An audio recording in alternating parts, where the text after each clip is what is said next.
Hi friends, welcome back to Mani special food. இந்த வீடியோவில் ரொம்ப சூப்பரான எக்கு கிரேவி ரொம்ப சிம்பிளாக இப்போ நம்ம செய்ய போகிறோம். எப்படி செய்கிறதுன்னு பார்க்கலாம்.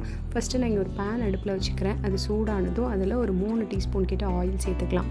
இந்த ஆயில் சூடானதும் இதில் 2 பிரிஞ்சி இலை, 2 துண்டு பட்டை, 1 டீஸ்பூன் ஜீரகம் இதெல்லாம் சேர்த்துக்கலாம். அதெல்லாம் நல்லா பொரிஞ்சதும் 2 பச்சை மிளகாய் சேர்த்துட்டு அது கூடவே ஒரு பெரிய வெங்காயம் நல்லா பொடியாக கட் பண்ணி வச்சுருக்கேன், அதையும் சேர்த்துக்கிறேன்.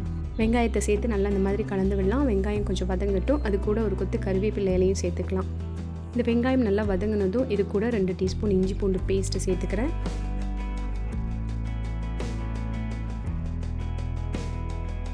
இஞ்சி பூண்டு நல்லா வதங்கி வாசம் வந்ததும் 1/4 டீஸ்பூன் மஞ்சள் தூள், 1 டீஸ்பூன் மிளகாய்த்தூள், 1 டீஸ்பூன் மல்லித்தூள், 1/4 டீஸ்பூன் ஜீரகத்தூள், 1 டீஸ்பூன் கரம் மசாலா தூள் எல்லாத்தையும் சேர்த்துட்டு நல்லா இந்த மாதிரி கலந்து விட்டுக்கலாம்.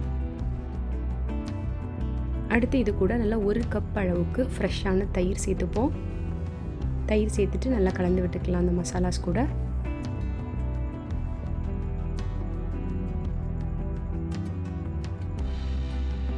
இப்போ இது கூட 2 கிளாஸ் தண்ணி சேர்த்துப்போம்.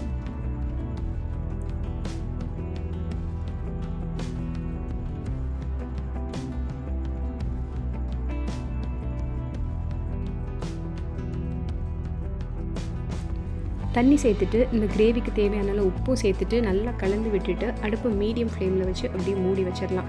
ஒரு 5லேருந்து 7 நிமிஷம் இது கொதிக்கட்டும். அடுத்து இங்கே பார்த்தீங்கன்னா ஒரு 8 முட்டை வேக வச்சு எடுத்திருக்கேன். இதை வந்துட்டு நல்லா இந்த மாதிரி நைஃப் வச்சு லேசாக அது மேலே அப்படி கீறிக்கலாம். இப்போ இந்த முட்டையை ஒரு பேன் அடுப்பில் வச்சுட்டு லைட்டாக ரோஸ்ட் பண்ணி எடுத்துப்போம். அதுக்கு முன்னாடி நம்மளோட கிரேவி இங்கே கொஞ்சம் கொதிச்சிருக்கான்னு செக் பண்ணிக்கலாம். திறந்து நல்லா ஒரு டைம் இப்படி கலந்து விட்டுட்டு திரும்பவும் மூடி வச்சிடலாம். இன்னும் ஒரு 2-3 நிமிஷம் இது கொதிக்கட்டும்.